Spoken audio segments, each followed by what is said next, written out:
નમસ્કાર બાળકો, આજનો લેક્ચર સંસ્પંદન શબ્દ પર છે. સંસ્પંદન શબ્દ હવે આજથી તમારા રૂટીનમાં આવી જશે. 12મા ધોરણમાં સંસ્પંદન શબ્દ 45 થી 50 વખત છે, એટલે બહુ જ સહેલો ટોપિક છે, થોડો સમજવા લાયક પોઈન્ટ છે. તો આ સમજવા માટે હું ઓઝોનની મદદથી આ વસ્તુને સમજાવવાનો પ્રયત્ન કરું. વ્યાખ્યા હું જેમ દરેક વાર કહું છું એમ પછી લખીશ. ઓઝોન, ઓકે, એનું અણુસૂત્ર છે O3. તો આપણે એનું યાદ કરીએ તો આ રીતે આપણે કંઈક દોરતા હતા. O, double bond O, single bond O. અહીંયા 6 ઇલેક્ટ્રોન, અહીંયા 4 અને અહીંયા 2. હવે કોઈકે એવું કહ્યું કે મારે ઓઝોન આ રીતે નથી દોરવો, મારે ઓઝોન આ રીતે દોરવો છે. સિંગલ, ડબલ આ બાજુ. તો આ પણ સાચું છે, આમાં શું ખોટું? તો હવે અહીંયા 6 ઇલેક્ટ્રોન આવી જાય, અહીંયા 4 આવી જાય અને અહીંયા 2 આવી જાય, અને બંને વચ્ચે આ રીતે. ચલો એની વાત પછી કરું છું. તો ઓઝોન દોરવાની 2 રીત છે. તો બંધારણ આ અને બંધારણ આ નામ આપી દઈએ આપણે. આને બંધારણ A કહીએ અને આને બંધારણ B કહીએ. તો ઓઝોન માટે દોરવામાં આવેલા બંને લુઈસ બંધારણ સાચા છે. બંને લુઈસ બંધારણ સાચા છે. તો પ્રોબ્લેમ શું છે સાહેબ? તો વ્યાખ્યા હું કમ્પ્લીટલી પછી લખીશ. તમે એમાં બિલકુલ ઉતાવળ ના કરતા. વ્યાખ્યા હંમેશા ત્યારે જ લખાય જ્યારે તમને કોન્સેપ્ટની ખબર હોય. આપણા ત્યાં આપણી ચોપડીઓની તકલીફ જ આ છે, વ્યાખ્યા પહેલા આપે છે. તમે વ્યાખ્યા કેવી રીતે આપી શકો? કોઈ માણસને સમજ્યા વગર એ માણસનો સ્વભાવની વ્યાખ્યા પહેલા આપી શકાય? ના આપી શકાય. એવી રીતે આપણે પહેલા પોઈન્ટમાં એને સમજીએ. તો અહીંયા આપણે આ વાક્ય લખવું પડશે કે અહીંયા આવું લખી શકાય કે ઓઝોનમાં 2 બોન્ડ છે. એક O સિંગલ બોન્ડ O છે અને એક O ડબલ બોન્ડ O છે. તો અહીંયા સિંગલ બોન્ડમાં બંધ લંબાઈ 148 પિકોમીટર આવે અને અહીંયા ડબલ બોન્ડમાં બંધ લંબાઈ 121 પિકોમીટર આવે. આ બંધ લંબાઈ છે, જોજો. ઉતાવળ ના કરતા. વિડીયો ભલે લાંબો થાય, તમારા મગજમાં કમ્પ્લેટ મારે આ કોન્સેપ્ટ નાખવાનો છે. હું વ્યાખ્યા પછી જ આપીશ. અત્યારે તમારું મગજ માત્ર ને માત્ર હું જેમ જેમ આગળ કહેતો જઉં એના પર રાખો. સ્ટેપ 1માં મેં શું કર્યું? ઓઝોન દોરવાની 2 રીત અને બંને રીતો સાચી છે. બંને રીતો સાચી છે. તો આ મુજબ O અને O વચ્ચે એક બંધ અને O અને O વચ્ચે ત્રિબંધ. તો આ O અને O વચ્ચે એક બંધ હોય તો એની બંધ લંબાઈ 148 પિકોમીટર હોવી જોઈએ અને ત્રિબંધ વચ્ચેની બંધ લંબાઈ 121 પિકોમીટર હોવી જોઈએ. ઓકે, આ જે 2 શબ્દો મેં લખ્યા એ હોવી જોઈએ વાત છે. ઓકે, પણ જ્યારે પ્રાયોગિક રીતે જાણવા મળ્યું, પ્રાયોગિક રીતે ધ્યાન રાખજો, પ્રાયોગિક રીતે એવું જાણવા મળ્યું કે અહીંયા જે O અને O વચ્ચેની બંધ લંબાઈ છે, સિંગલ બંધ ડબલ બંધ એવું ના સમજતા, એ 121 પણ નથી, એનાથી સહેજ વધારે છે, અને 148 પણ નથી, એનાથી સહેજ ઓછી છે. 128 પિકોમીટર થાય છે. તો પ્રશ્ન એ થાય, બહુ જ વાર લાગશે પોઈન્ટની અંદર જતી વખતે. હું જેમ જેમ સમજાવું એ રીતે મગજમાં ઘુસાડો. ઓઝોન અણુના 2 શક્ય બંધારણ દોર્યા. બંને લુઈસ બંધારણ સાચા છે. આ બંધારણ મુજબ O અને O વચ્ચે એકલ બંધ છે, તેની બંધ લંબાઈ 148 પિકોમીટર હોવી જોઈએ અને O ડબલ બોન્ડ O ની વચ્ચે દ્વિબંધ હોવાથી એની બંધ લંબાઈ 121 પિકોમીટર હોવી જોઈએ. પણ પ્રાયોગિક રીતે જાણવા મળ્યું કે બંને આ બંધ અને આ બંધ ની બંધ લંબાઈ બંનેની સરખી આવી અને કેટલી આવી 128 પિકોમીટર. અને એ 128 પિકોમીટર આ બે બંધારણોથી સમજાવી શકાય નહીં, કારણ કે આ બે બંધારણ તો એવું કહે છે કે આટલી હોવી જોઈએ અને જે પ્રાયોગિક રીતે આવી એ તો જુદી જ આવી. ઓકે, તો આ જે છે એ બંધારણને કેવી રીતે હું વ્યાખ્યાયિત કરું છું, તો સંસ્પંદન બંધારણની વ્યાખ્યા. પછી તમે એના આની સાથે મેચ કરો, 110% મગજમાં વાત ઘૂસી જશે. જો વ્યાખ્યા લખું છું, જ્યારે કોઈ એક અણુને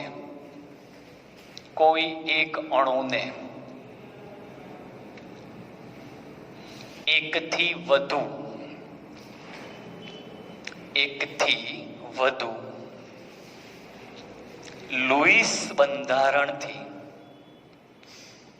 લુઈસ બંધારણથી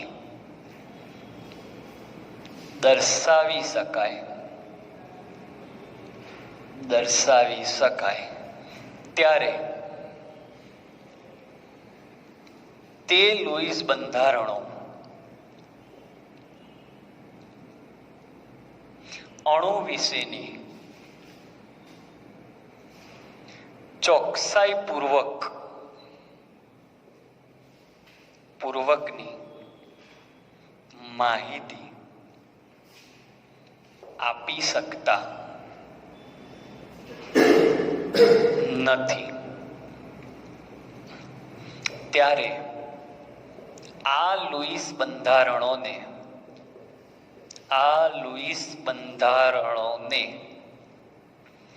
સંસ્પંદન બંધારણો કહે છે. હવે વાક્યને સમજાવું.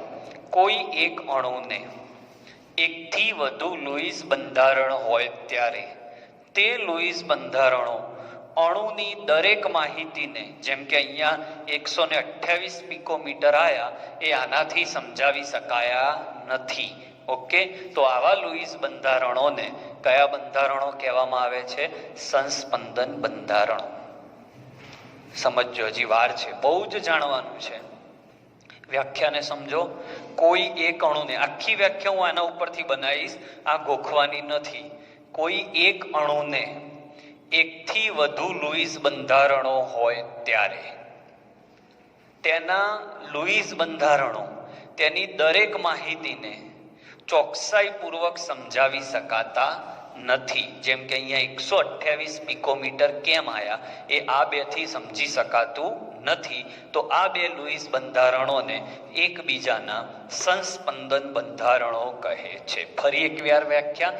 કોઈ એક અણુને એકથી વધુ લુઈસ બંધારણથી દર્શાવી શકાતા હોય, કોઈ એક અણુને એકથી વધુ લુઈસ બંધારણથી દર્શાવી શકાતા હોય ત્યારે, ધ્યાન રાખજો, ત્યારે તે લુઈસ બંધારણો તે અણુની દરેક માહિતી ચોકસાઈપૂર્વક સમજાવી શકતા નથી.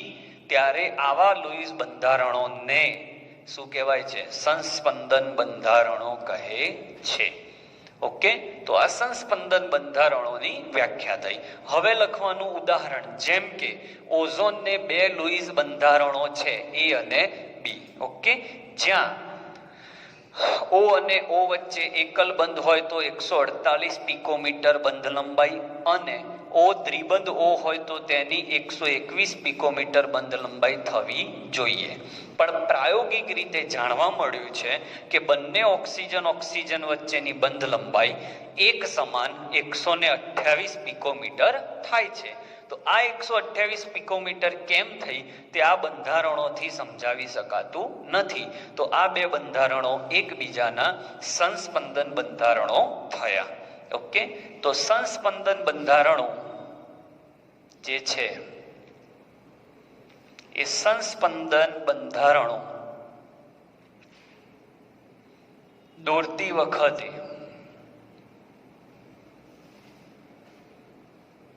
શું ધ્યાનમાં રાખવાનું, શું ધ્યાનમાં રાખવું? તો પોઈન્ટ નંબર 1, મધ્યસ્થ પરમાણુની જગ્યા નહીં બદલવાની. મધ્યસ્થ પરમાણુ કે અન્ય પરમાણુનું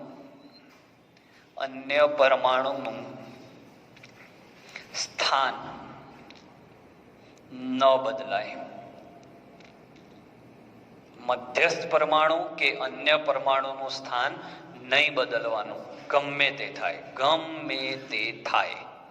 મધ્યસ્થ પરમાણુ કે અન્ય પરમાણુના ગમે તે થાય, તમારે એ બદલવાનું નથી.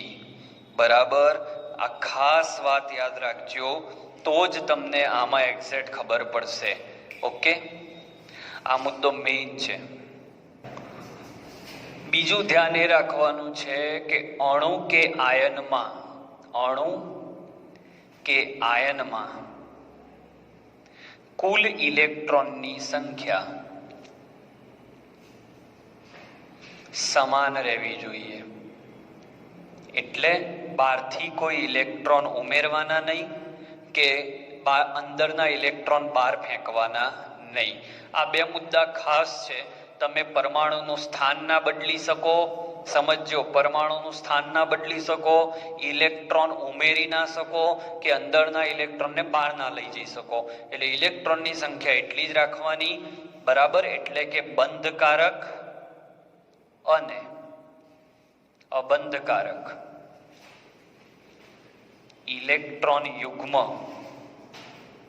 વધવા કે ઘટવા ના જોઈએ. એટલે ઇલેક્ટ્રોન બહારથી નહીં આવે તો નહીં જ વધે કે નહીં ઘટે.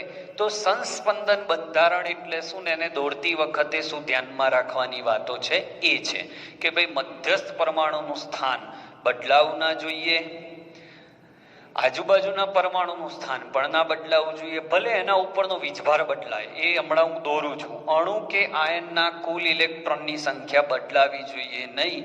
ના કોઈ ઇલેક્ટ્રોન ઉમેરવાના કે ના કોઈ ઇલેક્ટ્રોન દૂર કરવાના. ઓકે, અને છૂટછાટ શું મળશે એ પણ તમે લખી દઉં છું હું તમને. છૂટછાટ શું મળશે તો આનો સ્ક્રીનશોટ લઈ લો, એટલે બીજા વિભાગની અંદર કઈ કઈ પ્રકારની છૂટછાટ તમે લઈ શકો બંધારણ દોરતી વખતે એની હું ચર્ચા કરું છું. અથવા ક્યારે દોરી શકાય અને દોરતી વખતે આજે ધ્યાનમાં રાખવાના મુદ્દા છે એને પણ આપણે લઈશું ધ્યાનમાં. તો પ્લીઝ સ્ક્રીનશોટ લઈ લો. બહુ લાંબો લેક્ચર છે આજે. ચલો ફરીથી સંસ્પંદન બંધારણ શું હતા? હવે વ્યાખ્યા, પરફેક્ટ વ્યાખ્યા હવે નથી વ્યાખ્યા સામે, અને વ્યાખ્યા બનાવવાની છે. કોઈ એક અણુને એકથી વધુ લુઈસ બંધારણ હોય છતાં તેના આ બંધારણો અણુ વિશેની બધી માહિતી ચોકસાઈથી આપી શકતા ના હોય તો આવા બંધારણોને સંસ્પંદન બંધારણો કહે છે.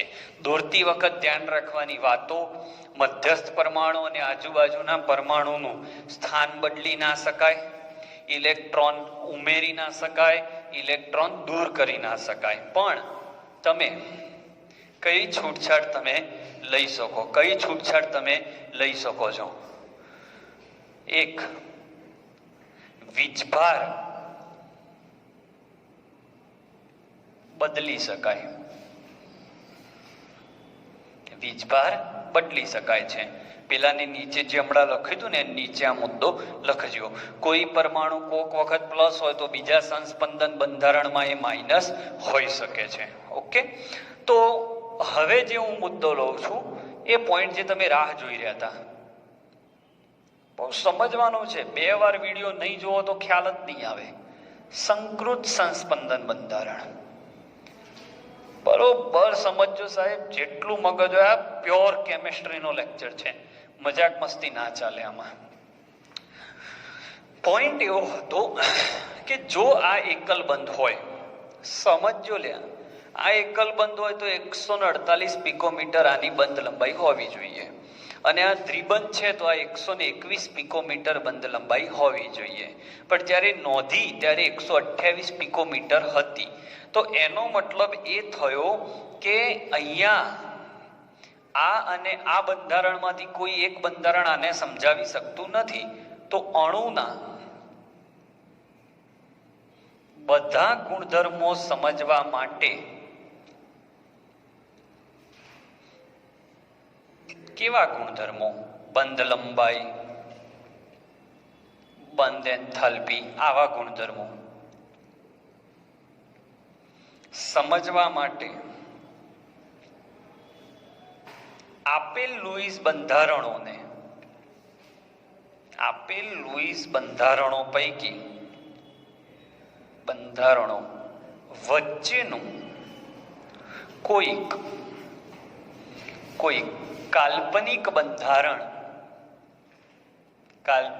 બંધારણ વિચારવું પડે છે,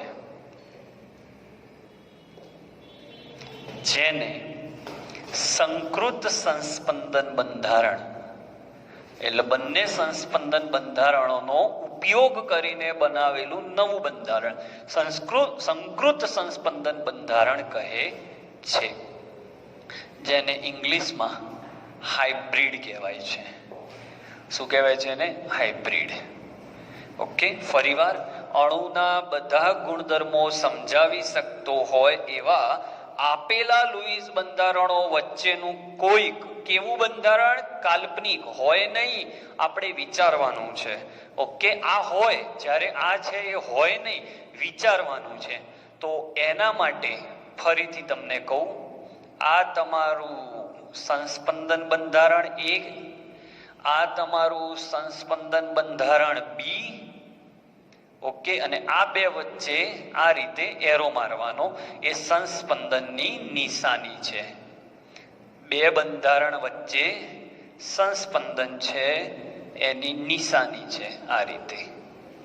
ઓકે, અને એમાંથી આપણે જે સમજવું હતું એ સમજવા માટે એવું કહેવામાં આવે છે કે બંધ લંબાઈ આની 148 હોવી જોઈએ, આની 121 હોવી જોઈએ, પણ આવી 128. તો એનો મતલબ એ થયો કે આ દ્વિબંધ અને આ દ્વિબંધ એકવાર અહીંયા ને એકવાર અહીંયા છે, તો એ સતત ગતિશીલ હશે એવી શું કરવાની છે તમારે? માત્ર કલ્પના. એટલે અહીંયા ડોટ ડોટ અને અહીંયા ડોટ ડોટ. આ ડોટ ડોટ શું છે? આ દ્વિબંધ ઘડીકમાં અહીંયા, ઘડીકમાં અહીંયા, આ બંને વચ્ચે ફરે છે. એટલે એવું કહી શકાય કે સંસ્પંદન બંધારણ વચ્ચે, સંસ્પંદન બંધારણમાં દ્વિબંધ એકબીજામાં ગતિશીલ હશે. અને વારે વારે કહું છું, આ બધી વસ્તુ કાલ્પનિક છે. હવે શું થાય કે આ દ્વિબંધ અહીંયા હતો તો 121 પિકોમીટર, પણ થોડીક વારમાં એ ત્યાંથી ખસીને અહીંયા આવી ગયો, એટલે એ જે દ્વિબંધ હતો એ હવે એકલ બંધના ગુણમાં આવી ગયો. એકલ બંધની બંધ લંબાઈ દ્વિબંધ કરતા વધારે, તો આ 121 પિકોમીટર વાળો હવે એકલ બંધ બની ગયો. એટલે એ 121 પિકોમીટર વાળો હવે 148 પિકોમીટર થવાનો ટ્રાય કરશે. જેવો એ 148 પિકોમીટર થવાનો ટ્રાય કરશે ત્યારે આ દ્વિબંધ પાછો અહીંયા આવી જશે.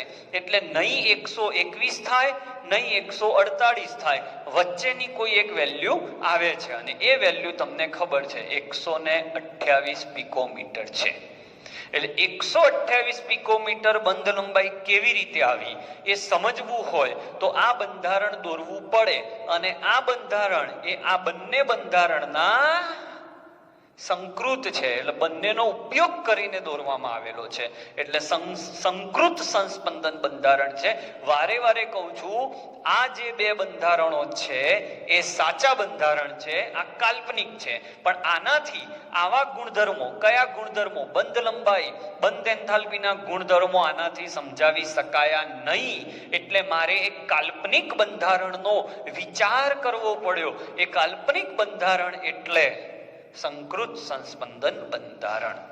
આ કાલ્પનિક બંધારણ છે, આ ખરેખર બંધારણ છે. એટલે સંસ્પંદન બંધારણ, સંસ્પંદન બંધારણ વાસ્તવિક બંધારણ છે. જ્યારે સંકૃત સંસ્પંદન બંધારણ એ કાલ્પનિક બંધારણ છે. તો સાહેબ કેમ દોર્યું? એટલે દોર્યું નથી, સમજવા માટે કે 128 કેમ આવ્યું. તો આવું કંઈક અંદર થતું હશે એવી કલ્પના કરો તો તમારા પ્રશ્નનો જવાબ આપી જાય. દ્વિબંધ અહીંયા છે આ રીતે, અને આ એક બંધ છે, તો આ આનું 148 અને આનું 121 હોવું જોઈએ. પણ જેવું આનું માપવા ગયો એટલે આ દ્વિબંધ અહીંયા ખસી ગયો. એટલે પાછો આ 148 પહોંચવાનો ટ્રાય કરે, 148 પહોંચવાનો ટ્રાય કરે ત્યારે આ પાછો અહીંયા આવી ગયો. એટલે પાછો 121 પહોંચવાનો ટ્રાય કરે, 121 પહોંચવાનો ટ્રાય કરે, પાછો અહીંયા જતો રહ્યો તો 148 થઈ ગયો. એટલે નથી 148 પહોંચી શકતો કે નથી 121 પહોંચી શકતો, 128 અટકી જાય છે. એ રીતે તમે આને સમજી શકો. તો સંકૃત સંસ્પંદન બંધારણની વાત આ છે કે સંકૃત સંસ્પંદન બંધારણ એટલે શું? તો એવું બંધારણ કે જે લુઈસ બંધારણોથી ગુણધર્મો ન સમજાવી શક્યા તે ગુણધર્મો સમજાવવા માટે દોરેલું કાલ્પનિક બંધારણ છે, જેનું વાસ્તવમાં કોઈ અસ્તિત્વ નથી. ઓઝોન આવો જ છે અને આવો જ છે, પણ એની બંધ લંબાઈ એનાથી સમજાવી શકાય નહીં. એટલે તેની અંદર આવું કાલ્પનિક બંધારણ વિચારવું પડ્યું. ઓકે, તો આ રીતે તમે જાણી શકો છો. ઇન શોર્ટ, સંસ્પંદન બંધારણથી બંધ લંબાઈ અને બંધ એન્થાલ્પી ન સમજી શકાય એટલે સંકૃત સંસ્પંદન બંધારણનો કોન્સેપ્ટ લાવવો પડ્યો. બરાબર? તો સંસ્પંદન બંધારણનો પોઈન્ટ અહીંયા પૂરો થયો. એક બે બીજા ઉદાહરણ તમને શીખવાડું છું, એટલે વિડીયો ચાલુ રાખજો, સ્ક્રીનશોટ લઈ લો. ચલો,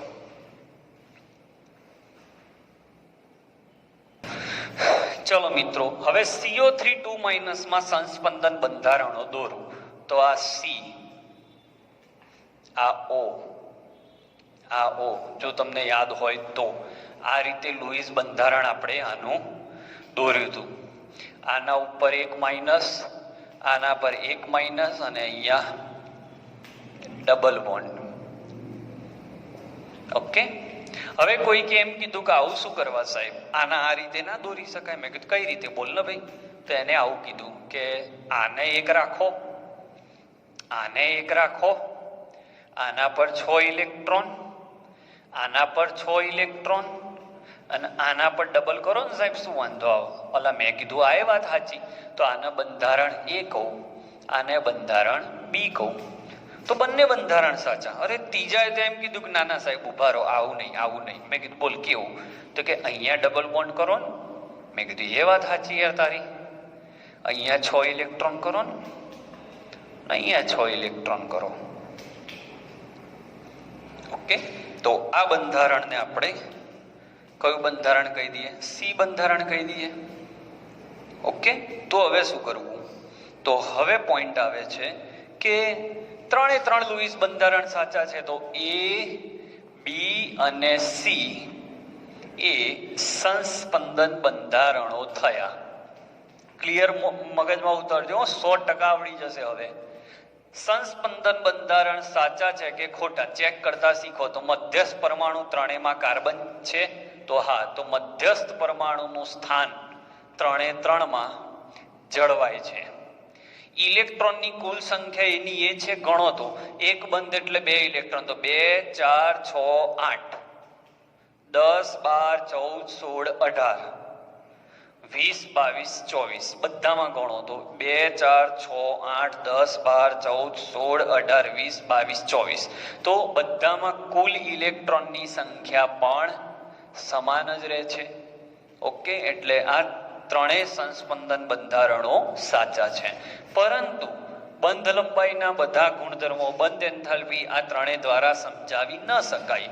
તો આમની વચ્ચે એરો મૂકીશું ડબલ બાજુ. ઓકે, આ રીતે તો સંસ્પંદન થયા. હવે હું આનું સંકૃત સંસ્પંદન દોરું. જુઓ, તો સી, ઓ, ઓ અને ઓ. હવે આ જે ડબલ બોન્ડ હતો એ ત્રણેય પર ફરે છે. એટલે અહીંયા આ જે ડોટ કર્યા એ દર્શાવે છે. તો આ થયું તમારું સંકૃત સંસ્પંદન બંધારણ. ઓકે, એને દર્શાવવા માટે અહીંયા 3 લાઈન કરવાની. સંકૃત સંસ્પંદન બંધારણ દર્શાવવા માટેની આ 3 લાઈન કરી દેવાની. તો A, B અને C અને એના ઉપરથી મળ્યું તમને આ સંકૃત સંસ્પંદન બંધારણ. ક્લિયર? તો આ રીતે સંસ્પંદન બંધારણો દોરાય. સ્ક્રીનશોટ લઈ લો. હજી એક જોરદાર કોન્સેપ્ટ તમને આપું છું. હવે બાળકો, તમારા મનનો સૌથી અગત્યનો પ્રશ્ન કે સાહેબ આપણને ખબર કેવી રીતે પડે અણુ જોઈને કે આ અણુમાં સંસ્પંદન બંધારણ હશે કે નહીં? ઓકે, તો એનો હું જવાબ તમને આપું. કેવી રીતે જોવાનું? તો મિથેનને આપણે દોરીએ તો મિથેનમાં 4 બંધ એકલ બંધ છે. ઓકે, તો આમાં સંસ્પંદન બંધારણની બીજી કોઈ શક્યતા નથી. O2 તો O double bond O. Okay, 2 પરમાણુ સમાન છે, ત્રિબંધ છે, પણ ક્યાંય ખસવા માટેની જગ્યા નથી, એટલે O2 માં પણ સંસ્પંદન નથી. CO2 તો C double bond O double bond O. આ રીતે. તો આમાં શું શક્ય છે? આ દ્વિબંધ અહીંયા ખસી શકે અને આ અહીંયા આવે. ઓકે, તો તમને આવું મળે CO. તો 4 ઇલેક્ટ્રોન હતા એ 6 થયા, એટલે આને મેળવ્યા એ માઇનસ, અને આના 2 બંધ હતા એમાં ઇલેક્ટ્રોન આવ્યા એટલે 3 બંધ થયા. 4 માંથી 2 ગુમાયા એટલે પ્લસ. હવે કોઈના મનમાં એવો પ્રશ્ન થાય કે સાહેબ આને 2 મેળવ્યા તો -2 ના થાય? ના, કારણ કે 2 ઇલેક્ટ્રોન માંથી એનો તો એક જ ઇલેક્ટ્રોન હતો, ઓલરેડી પોતાનો એક તો હતો, બીજો એને મળ્યો તો એક જ છે. બંધના 2 ઇલેક્ટ્રોન આયા ને, એ 2 માં એક તો ઓલરેડી એનો જ હતો, તો મળ્યો તો એક જ કહેવાય. જોરદાર પ્રશ્ન છે. ઓકે, તો કોઈ કે સાહેબ આવું નહીં, ઉભા રહો ને, આ અહીંયા જાય તો કેવું લાગે? તો અહીંયા તમારે માઇનસ થઈ જાય, અહીંયા પ્લસ થઈ જાય. ઓકે, તો આમાં સંસ્પંદન બંધારણ શક્ય છે. બેન્ઝીન આવો હોય તો અહીંયા કોઈ કે કીધું સાહેબ આવું દોરું, તો મેં કહ્યું ઉભો રહ્યા, આના આવું એ દોરાય. કેવું? આવું પણ દોરાય. 2 સાચા છે. તો આમાંથી સંકૃત બંધારણ મળ્યું કે એક કામ કરો, ત્રિબંધ સતત ફરે છે આ રીતે. તો આ સંકૃત થયું, આ સંસ્પંદન બંધારણ થયા.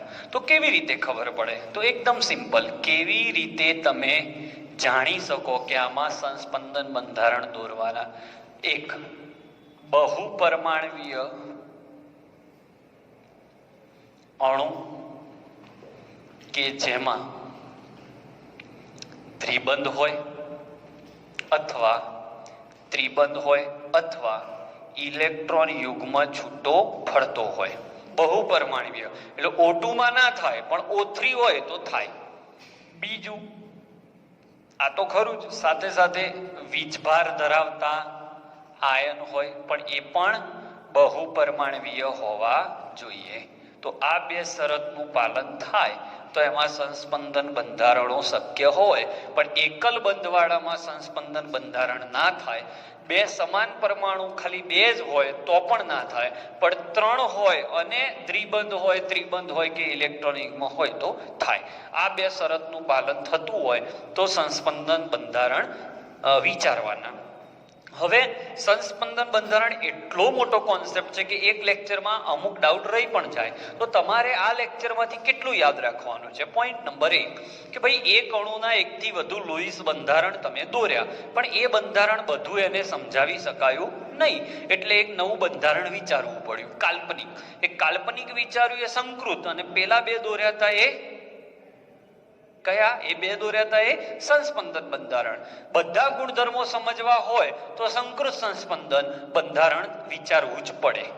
દોરતી વખત ધ્યાન રાખવાનું, મધ્યસ્થ પરમાણુનું કેન્દ્ર ના બદલાવવું જોઈએ, કુલ ઇલેક્ટ્રોનની સંખ્યા બદલાવી ના જોઈએ, એટલે સમ ઇલેક્ટ્રોનીય રહેવા જોઈએ. ઓકે, અને દોરતી વખતે શેમાં શક્ય છે ને શેમાં શક્ય નથી એનો પોઈન્ટ આ તમારી સમજૂતી માટે છે. આને તમારે કોઈ થિયરીમાં લખવાનું નથી. સ્ક્રીનશોટ લઈ લો. આજનો લેક્ચર અહીંયા પૂરો થાય છે.